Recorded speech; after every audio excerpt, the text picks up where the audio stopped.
क्या आपने सुना है कि आपके एम्प्लॉइज प्रोविडेंट फंड ऑर्गेनाइजेशन यानी ईपीएफओ ने खाते में गया है बदलाव।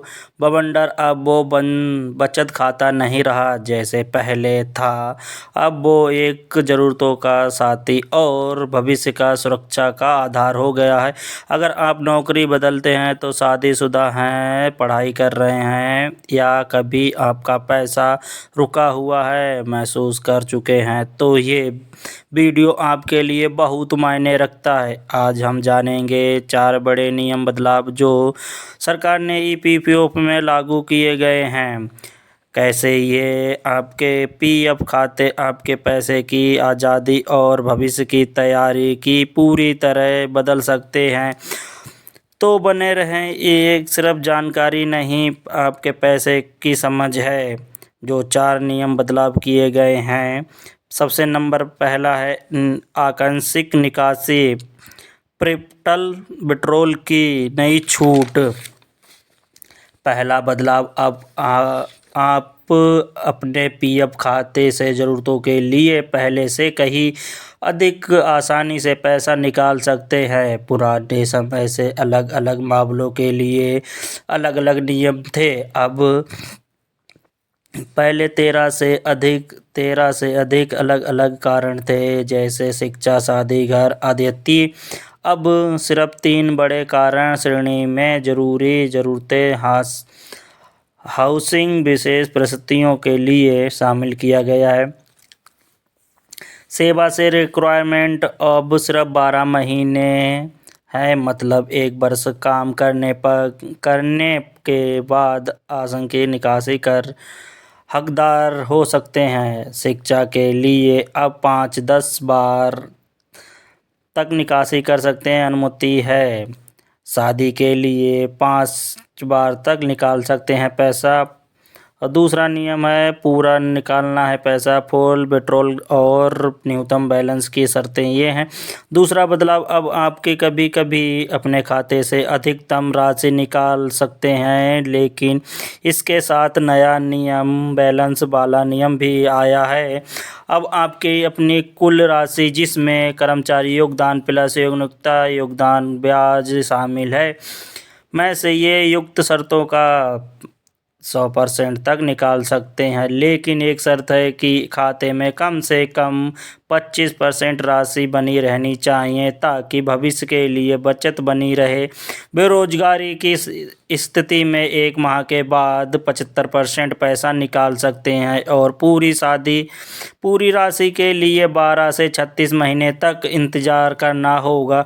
ये बदलाव बड़ी आवश्यकता आने पर राहत देता है, लेकिन साथ ही ये सुनिश्चित करता है कि भविष्य के लिए जमा बचत कमज़ोर ना हो जाए। इसीलिए पेंशन योजना ईपीएस और पूर्वक सुधार के तीसरा बदलाव यह है एम्प्लॉयज़ पेंशन स्कीम 1995 ईपीएस में कुछ महत्वपूर्ण सुधार हुए हैं, जो खास तौर पर सेवानिवृत्तियों के बाद के जीवन को बेहतर बनाने की दिशा में दिए गया है। अब पेंशन में पूरी निकासी या लाभ लेने के लिए 36 महीने बेरोजगारी की स्थिति में बनी रहनी होनी चाहिए तो पैसा निकाल सकते हैं। पहले ये सिर्फ 2 महीने की स्थिति थी, अब बढ़ाकर 36 महीने कर दी गई है।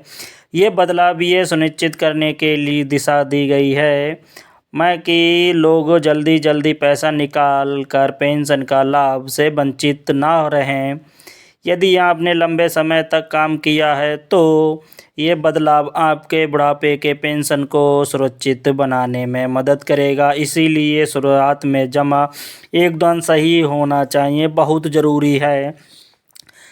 चौथा, खाते का ट्रांसफ़र और यूनिफाइड यूएएन व्यवस्था है। चौथा बदलाव, नौकरी बदलने पर पीएफ खाते के transfer, UAN universal account number जैसे जुड़ी प्रक्रिया अब आसान हुई।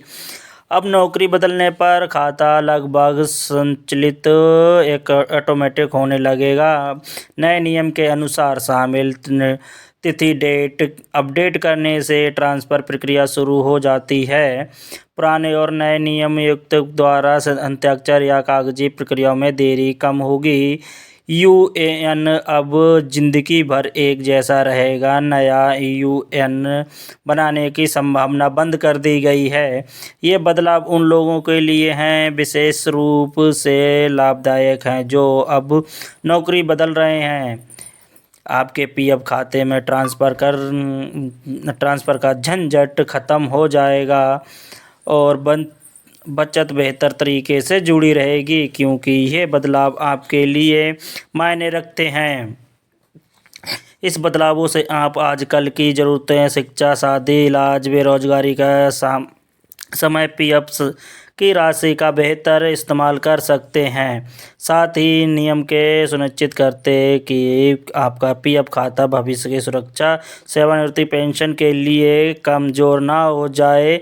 सबसे बड़ी बात यह है मेरा पीएफ खाता सिर्फ बंद बटन वाला खाता नहीं रहा है, लचीलापन और सुरक्षा दोनों का मिश्रण बन गया है।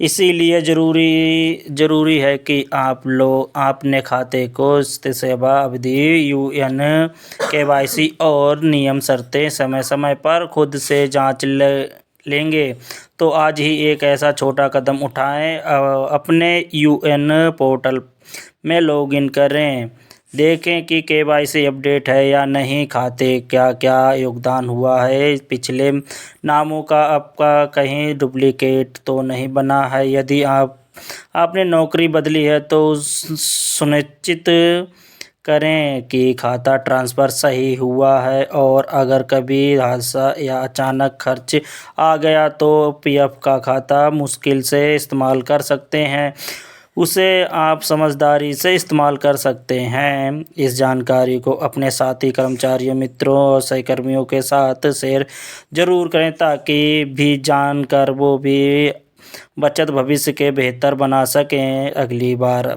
जब हम मिलेंगे तो हमसे देखेंगे कैसे ये बदलावों को टैक्स, ब्याज और अलग अलग परिस्थितियों में असर पड़ता है। अब तक अपने पीएफ खाते का तुमने देखा है कि बहुत बड़ा सरकारी हिस्सा है। मत छूटिए इस बनाए समझ पैसे की है। जो ईपीएफ ने अपना नियम बदले हैं वो भारत सरकार की तरफ से हैं। आपके लिए भविष्य में बहुत कुछ ये कर सकते हैं। ताकि ये वीडियो आपको अच्छी लगी हो तो ये वीडियो को लाइक शेयर ज़रूर करें और हमारी ऐसी जानकारी लेने के लिए चैनल को सब्सक्राइब करें। जब ऐसी जानकारी जब भी आएगी आपको सबसे पहले हमारे चैनल पर मिलेगी। तो वीडियो को सब्सक्राइब करके ज़रूर जाएं, चैनल को सब्सक्राइब करके ज़रूर जाएं और वीडियो को लाइक ज़रूर करें।